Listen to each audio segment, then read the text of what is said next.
I can see and hear you. Awesome. Great. So we'll just begin our session, right?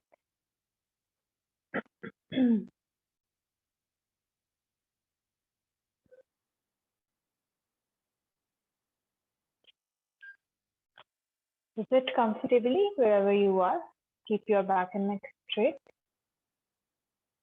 And very gently close your eyes.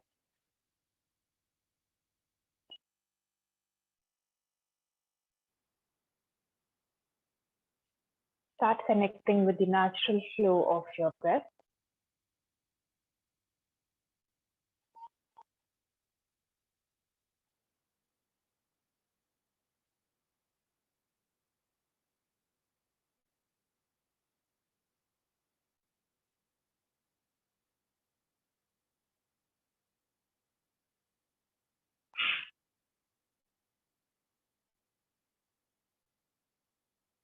Slowly shift your attention to your body. Become aware of the posture of your body.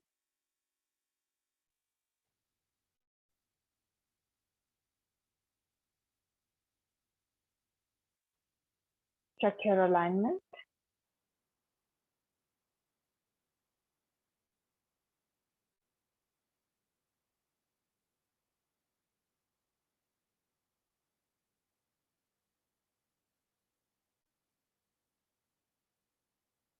Make sure that you are both stable and comfortable.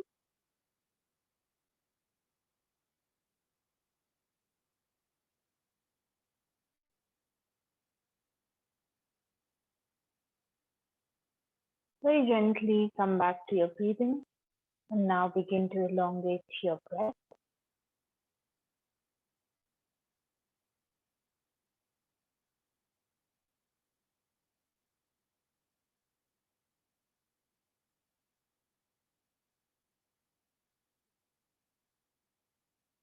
Slow, long and deep inhalation.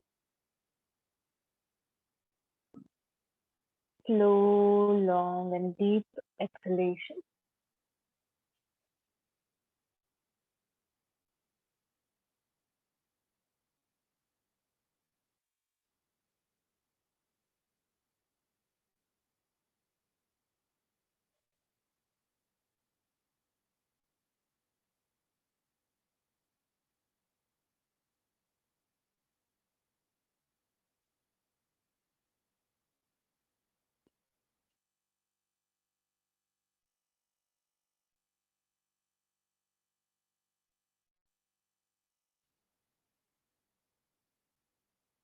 Relax your mind and prepare yourself for chanting Om 3 times, followed by 3 Shanti. Inhale deeply for Om.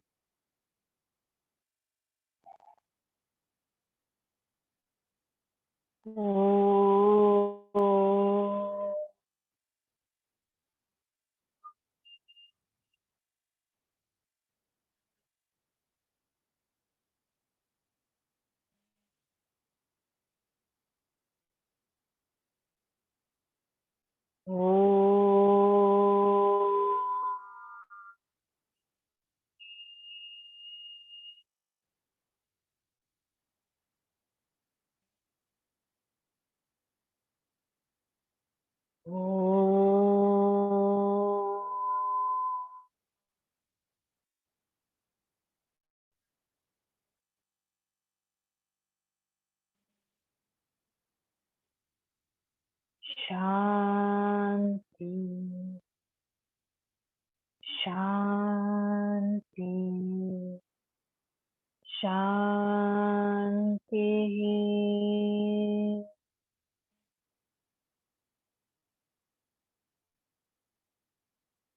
Feel the vibration.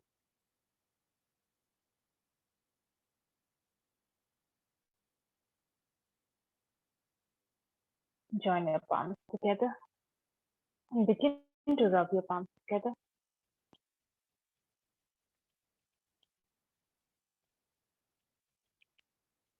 Keep the palms on your right. Very slowly while blinking and looking at the palm, begin to open up your eyes, coming back with a big smile on your face. Namaste to everyone. Let us begin our session for today.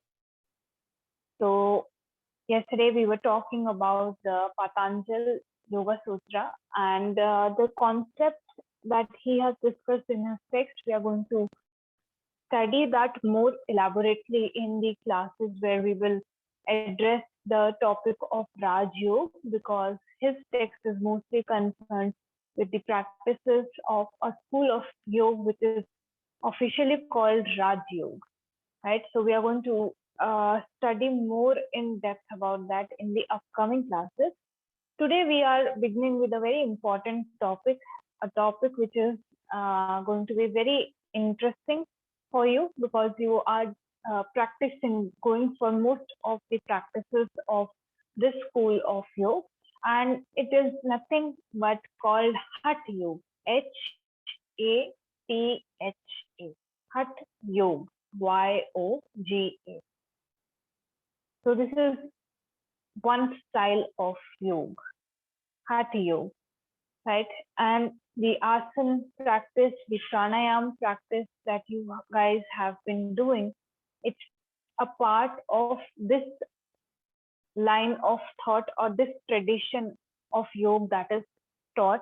Even the cleansing practices and your asana practices, uh, the variation that has come out of this school of yoga is your ashtanga and your vinyasa flow as well, right? So initially these practices were done, and then eventually it came to a point where, as the time changed, so in history and development we discussed, as the time changed, we also started changing the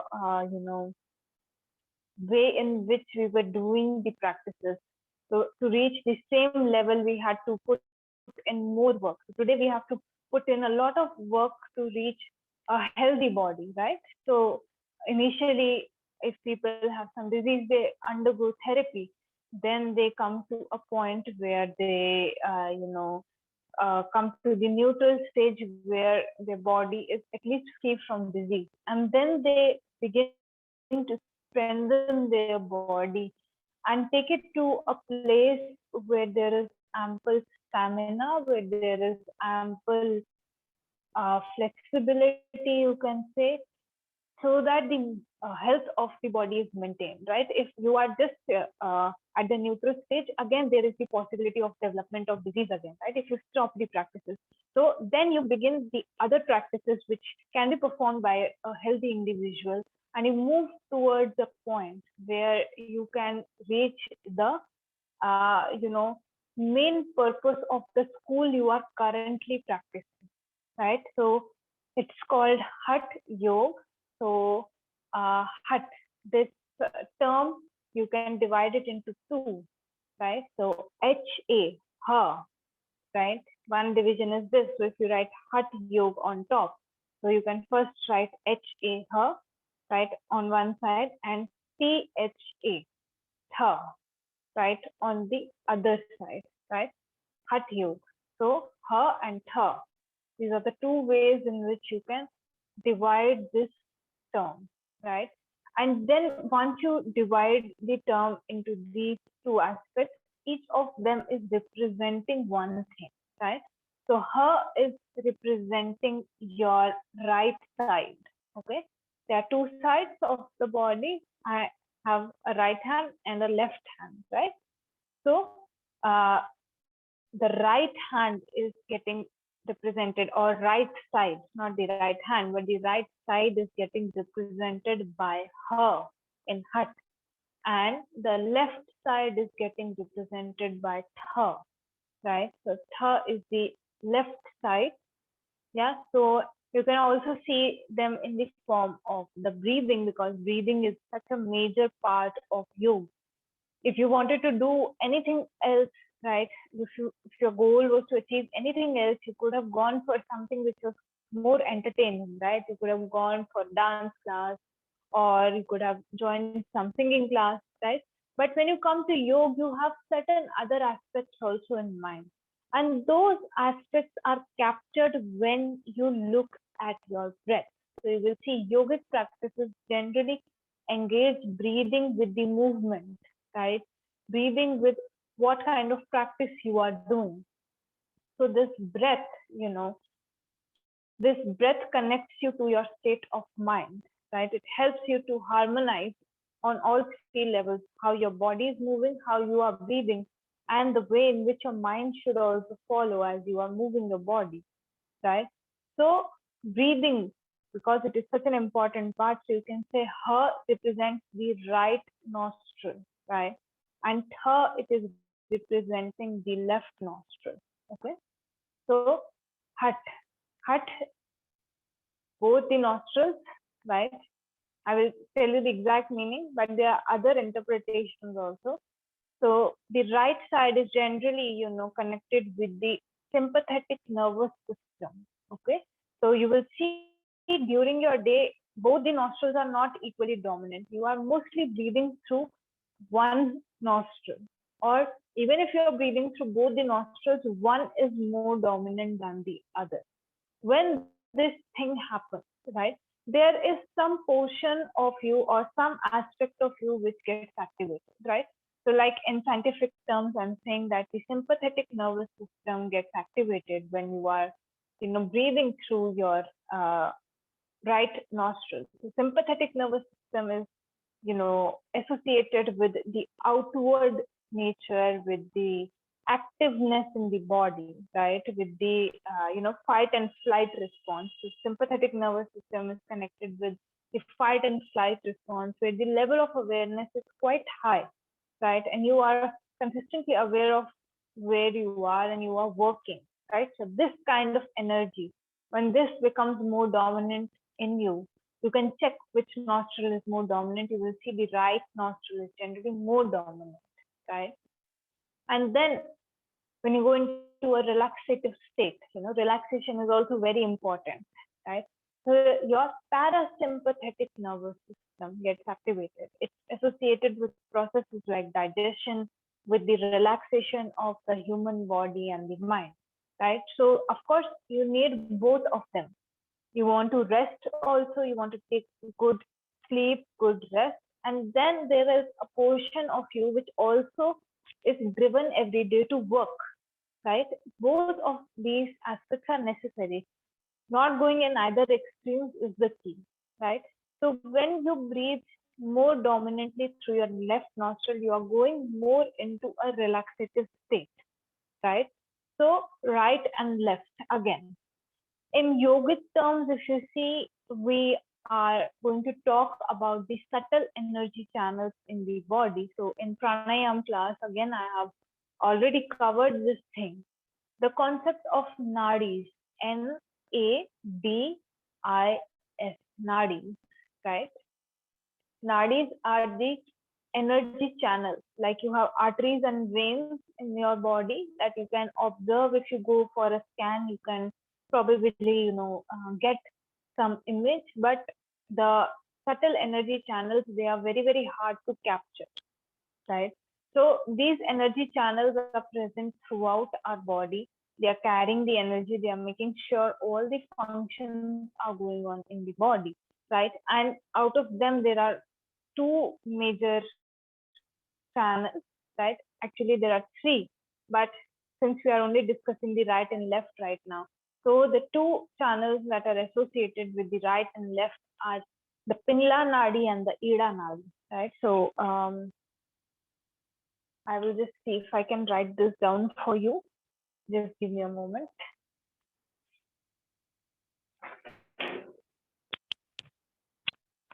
So hopefully you guys will be able to see this thing.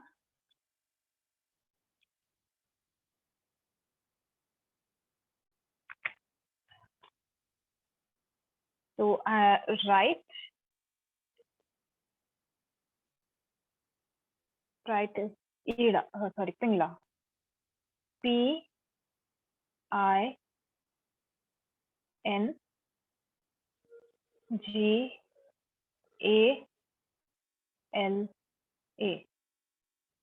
Pingla. P-I-N-G-A-L-E. Let me get this little bit ahead for you to see. Right.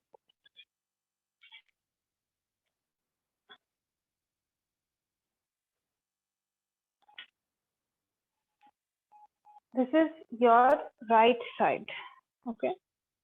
And then there is a left side as well. Your right side is more about the Pingla. P-I-N-G-A-L-A, right? And then we have the left side is Ida, I-D-A.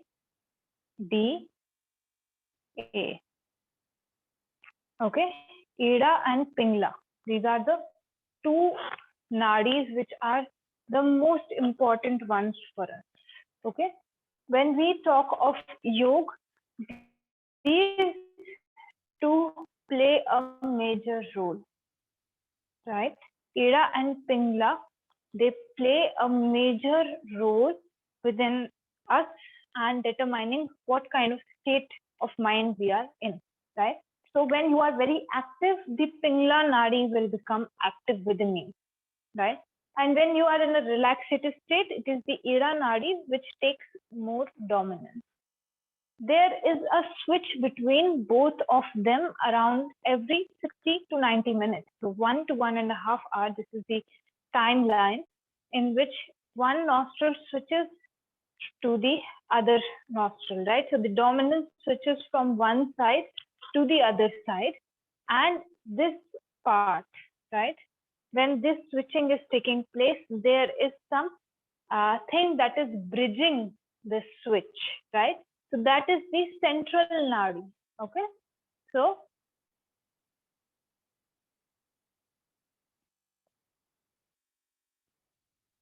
it is called Sushumna, S-U-S-H-U-M-N-A.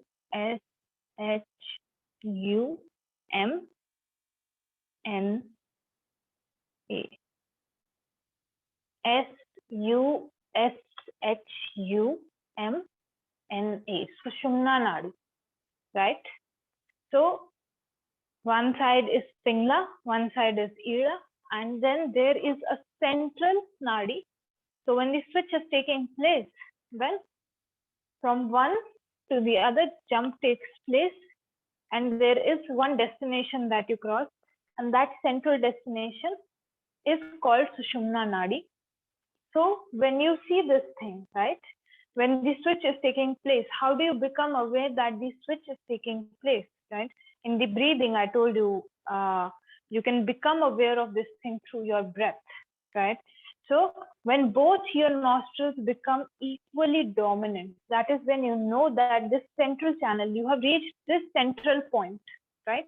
And then again, the switch is going to happen. It's going to move towards either side, right? So this is the, you can say you are traveling from one place to the other, and there is some point which is half the distance, you can say, right? This is easier to understand in this way. It's easier to understand this thing.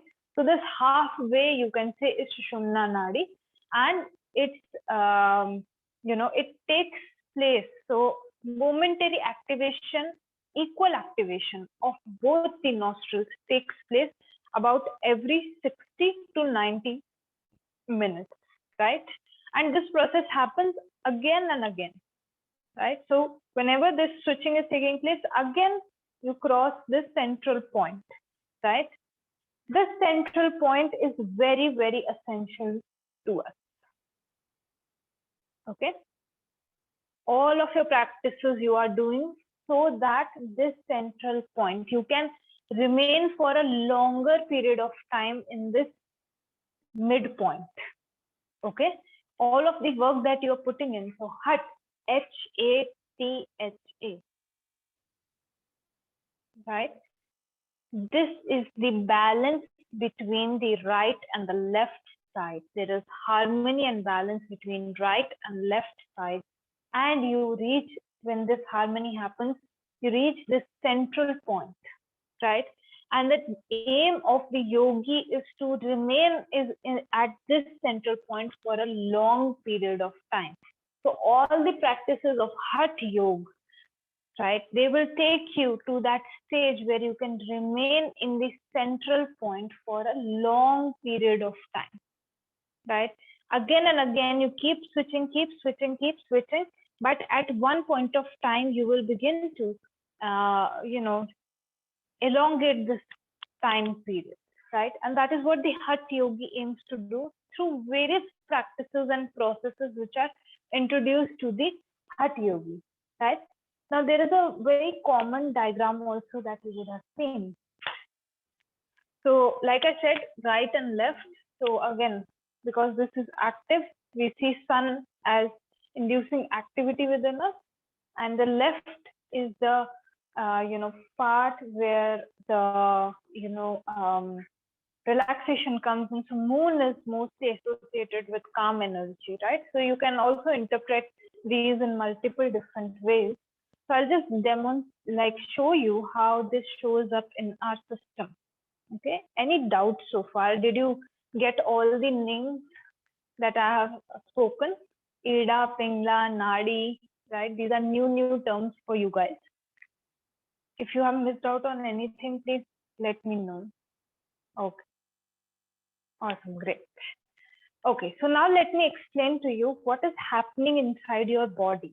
Okay, so there is this very common diagram that you would have also seen, right? If you know about homeopathy, especially, right? If you know about homeopathy, then you will see that a lot of doctors of homeopathy, they use this diagram, and a lot of not only doctors of homeopathy, but even doctors in general, they include this in their symbol, right? When they are symbolizing their practice, they are looking for some logo. So they use this logo. So let me just, this will be easier for you to see, right?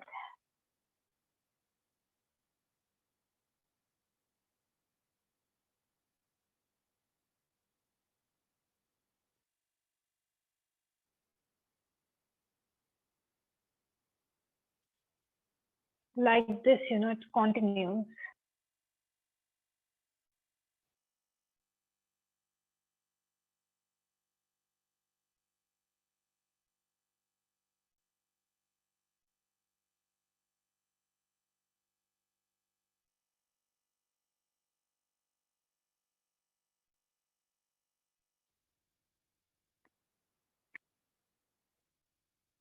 So we have 1, 2, 3, 4, 5, 6, and we need to have one more.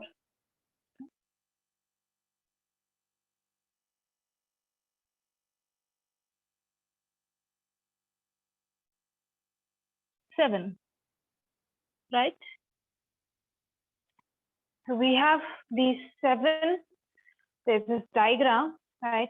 And we have these 7 points where there is junction taking place, right? So this diagram is quite famous also. So the right side is generally the, as I told you, the Pingla Nadi, we will denote it with P.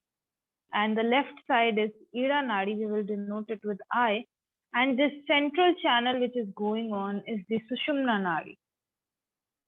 Okay, so you see that the major energy channels in your body, right? They are creating a point of junction. They are in a crisscross manner generally. Okay, so they are creating a point of junction, and this point of junction is what you famously call a chakra. CHAKRA.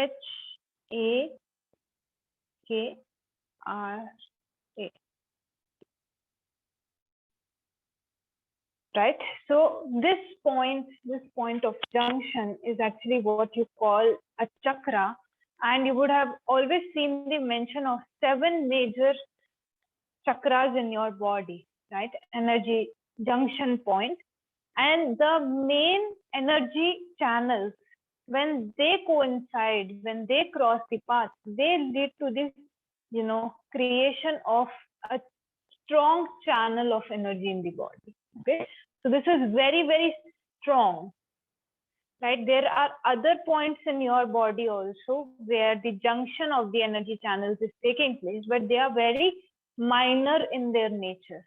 But these ones are quite active, these ones are quite prominent in the body, right? That is why you will see mostly people mention these only. When they talk of chakras, all the other chakras, they leave them behind, right? They mainly talk about these 7 points, right? These 7 points. And it is because of the kind of relevance they hold in the entire spiritual process, right? When you are working towards freeing yourself from all these sufferings, it's very important that these energy channels that you are looking at, right, over here, the ones that I'm highlighting, right, these function properly, because all the energy flow that is going to count, it's going to take place through the balance of the right and the left, and hence the energy will move up through this central channel, right? It will go up, upward direction. Okay, so the aim of the yogi is to do what? To balance these two out. When they become balanced, the energy begins to flow through this channel, right? And in what direction? Upward direction. It goes up. Okay, so the aim of the yogi is to move the energy up, right? When they balance these two out, it begins to move through this. But for a common person, what happens? Right? It begins and then again the switch happens so quickly that it goes tilts towards this side or this side. Right? So they are not able to stay over here. They're not able to maintain the time for which they are over here. Right?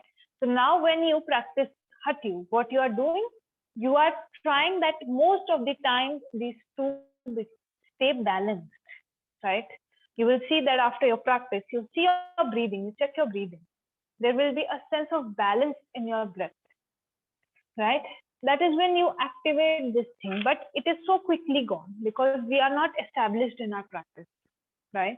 So the more work you put in, the easier it is for you to get to this point where the energy begins to flow up through this central channel, right? So junction points are called chakras, and at the base, so there is a base from which it starts and moves up.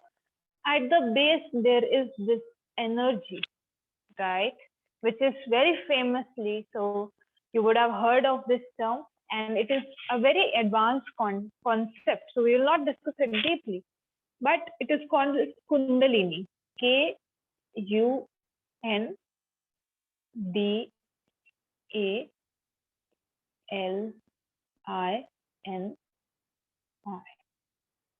Kundalini, right?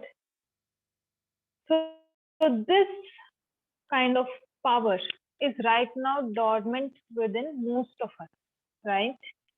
So this is basically, it's sleeping. Like you guys sleep, right? There's something which is sleeping over here, right? So when you constantly do the practices of Hatha Yoga, you're trying to wake it up. Like when, you are sleeping, somebody comes in your room and they shake you, right? And they want to wake you up. They shake you because they want to wake you up.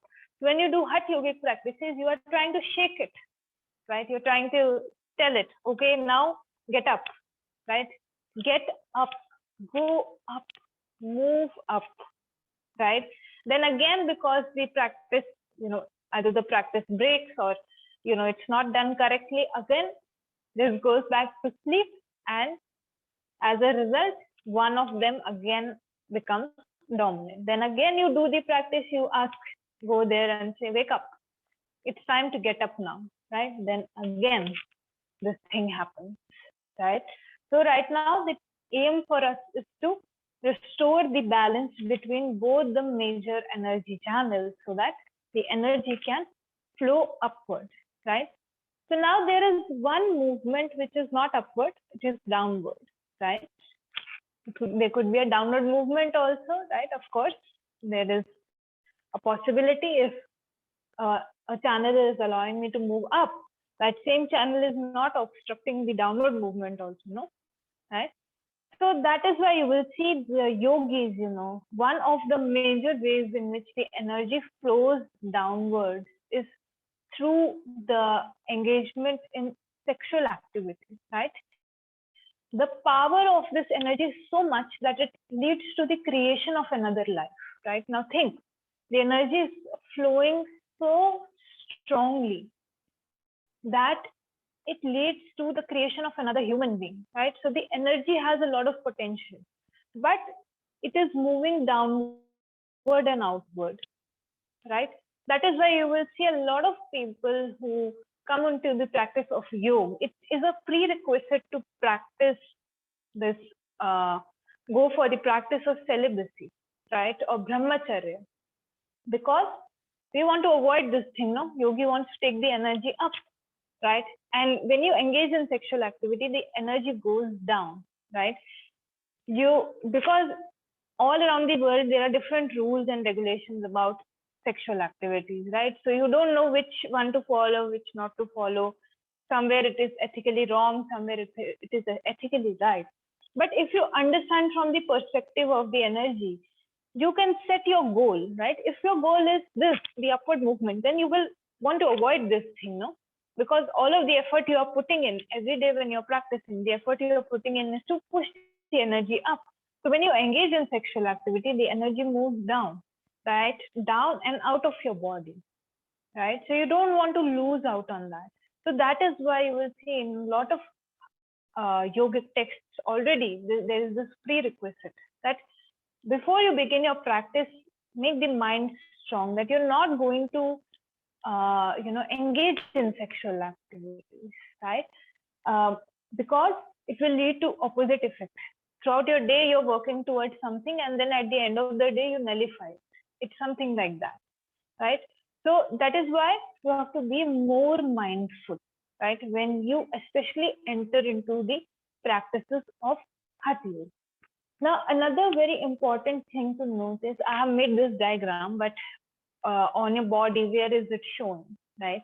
Where is this entire thing happening, right? So you would see most of your classes, your teachers come in and they say, keep your back and neck straight, keep your back and neck straight, right? So, sorry. So, this entire alignment is believed to be along your spine. Okay, when you keep your spine straight, you just make sure that there is proper way, right? If I ever take a wire and do create a U out of it, or if I take a pipe, right, and I press it somewhere, or I create a U out of that. So again, if the pipe is straight, the energy will go shooting right ahead. But if it is like this, right, because there is some pressure that comes in at some point in the pipe, there is, you can say, a narrower path, right? Or it can sometimes even get completely blocked, right? So the energy or the water is not able to flow properly, right? Or it will take more time than when it would have been straight. So that is why in yogic practices, your teachers, constantly tell you, keep your back and neck straight, keep your back and neck straight, not to trouble you, right? Sometimes, students think that, oh, they just keep saying this thing, keep your back and neck straight, keep the back and neck straight. I'm not going to do it, right? It might seem irritating also. Every time that same instruction is repeated, why are you repeating?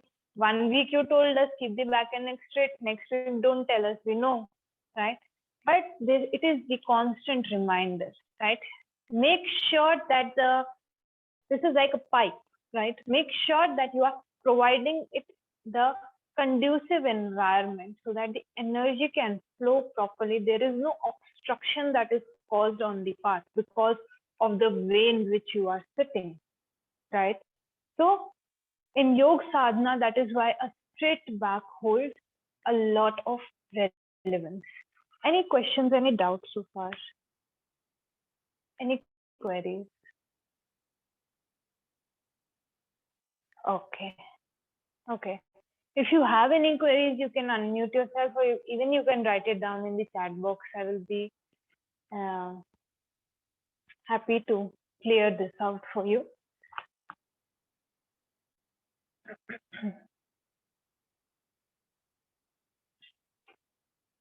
Okay. Just a second. All right. Okay. So now another interesting thing that I want to point out to you guys. So you would have generally also seen this thing, your everybody who is recommending you. Okay.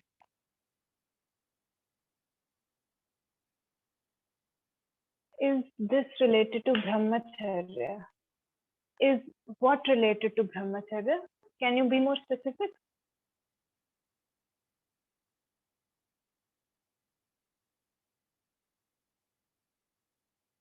Can you just elaborate a little bit what you're talking? Okay. This, what do you mean by this? I'm trying to understand that.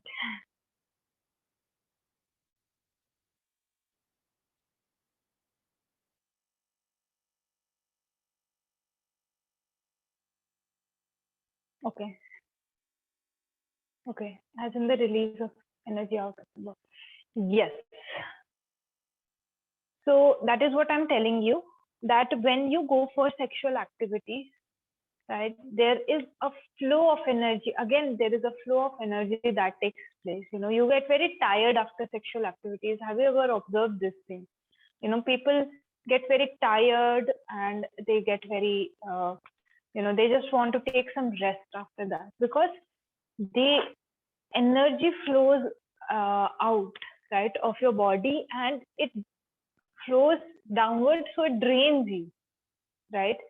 When the energy is flowing downwards, it has the tendency to drain you out, right? And I told you the power of this energy is a lot, right? Because it has the potential to lead to the creation of another life, right? So the energy is intense, right? But that is why I said it is connected to brahmacharya, right? That is why, see, most of the times we follow the things out of because it is being said, or because society is saying this thing, right? But through this explanation, I was actually trying to get this thing in your mind that there is a reason behind it, right? There is a reason why when you step into yoga, the sexual activities, they are, you are already told that if you are practicing for this much time, then try to avoid this thing, because there is a lot of energy that you gain also during this entire process of yoga, right? So now you only have two directions in which you can take it. Either you can take it up, or you can move it downward, right? So a lot of people, they go for the downward movement, right? Which doesn't help them in their spiritual journey, right? You can see it like that. So when you get the proper scientific reasoning, when you get the reasoning behind these things, you begin to become more aware and mindful of what you are doing, right? Choose one side, try to choose one side, and then see the change in your practice. Just experiment with yourself for whatever time you want to practice. Suppose you set 5 days goal. So see, you have to experiment with this thing in order to understand it, right? Was I able to address what you are trying to ask?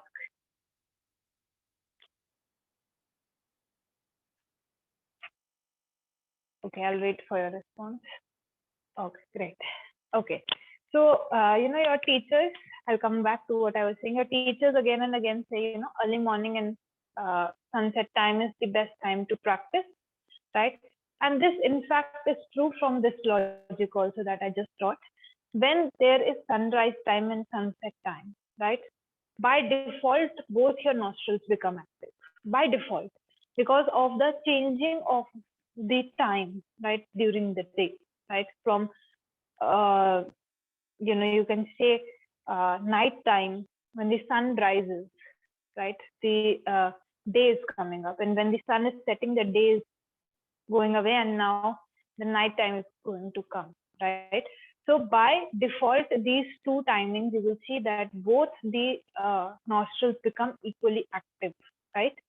So these are two of the most ideal times for you to do your yogic practices, because at this point of time, the body is already prepared, right? It's all set. When you want to go somewhere, you prepare yourself in that way, or you dress up in that manner, and you are ready. You are just at your doorstep, and then just somebody comes and picks you up, or your cab arrives, and you just directly go, right? So it's something like that. When you go for the practices early in the morning or in the evening when the sun is setting, by default you are ready for those practices, and those practices will give you very good results at that point of time. So you have to again become like, when you get it into your routine and you see when you practice during this time, the effect of the practice is totally different. If you practice in the afternoon, you will feel different, right? But early morning and sunset time, the evening time, most conducive timings to go for yoga practice, right? So I would just like to mention the various practices that are there in Hatha Yoga, and then I will recommend a few books that you can, if you want to do some self-study on this thing, you can go ahead and do that. So practices of Hatha Yoga are generally a stepping stone. They are preparing your body and your mind for the practices of Raj Yoga, right? The form of yoga which is mostly working on the purification of the mind, right? So various practices include your cleansing practices, which you call Shat Karma, SHATKARMA,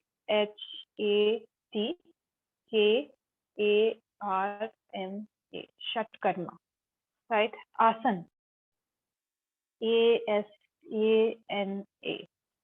Pranayam, PRANAYAMA. Pranayam becomes, this is something I'm covering with you, right? So mudras, MUDRAS, bandhas, VANDHAS,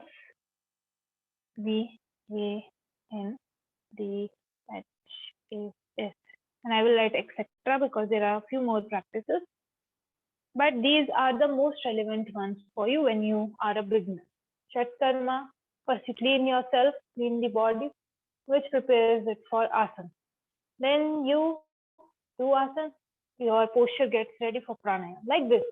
When you gain more control over the vital energy in the body, then you begin to give it direction. Mudras are all about, giving the direction, right? And bandhas are about locking. Once you give the direction, you lock, right? So like this, all the practices which are helping you to reach that state, right? They are coming under the category of the practices of Hatha Yoga, and Hatha Yoga always forms a stepping stone. So you will see a lot of people get stuck over it. They only want to do asana, right? They want to achieve headstand, then handstand, then full split, then all the postures that are most fascinating. So entire world is stuck over here, not seeing that it is just a stepping stone towards the other practice. Then this is the stepping stone towards the other practice, right? So when you guys practice, be mindful of this, right? That it is just a stepping stone, right? I will just recommend a few books also.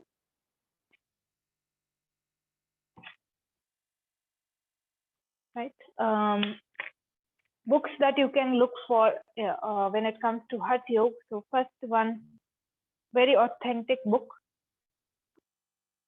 I'll write a little bit big, right?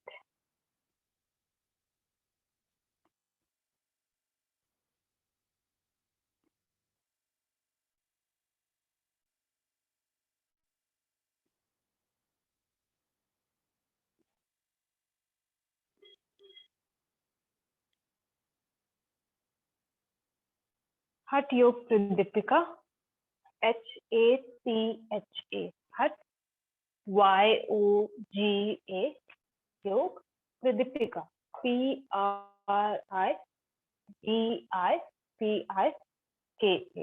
right? This is one text.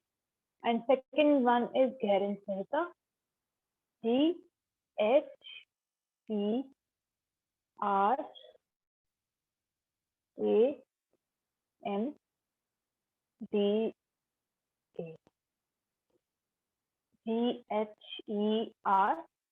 GHERENDA, Gheren Samhita, SAMHITA,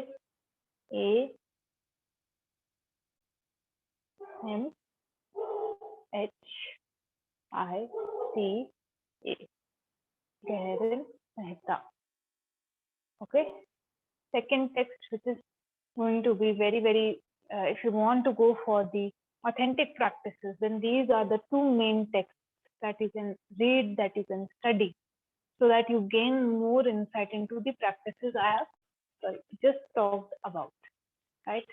So any doubts, any queries from today's session? Did you understand what Hatha Yoga is, what you guys are doing, and what is your goal, right? When you're doing it, the goal is not just to attain the flexibility. What the goal is, the ultimate freedom, right? So don't miss on this thing when you are going for your practices, right? Any questions, queries, doubts that I can take from you? Anything that I can clarify?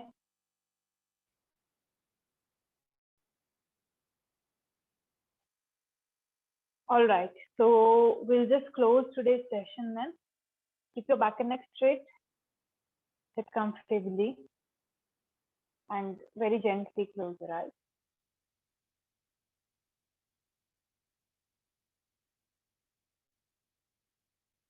Take a deep inhalation for Om.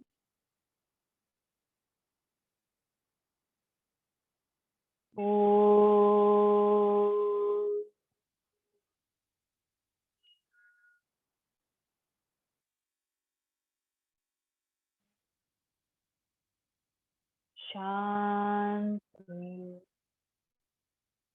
Shanti, Shanti.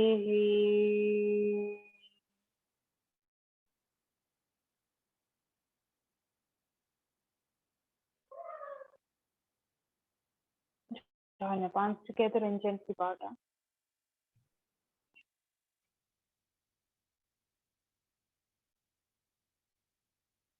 Begin to rub your palms together.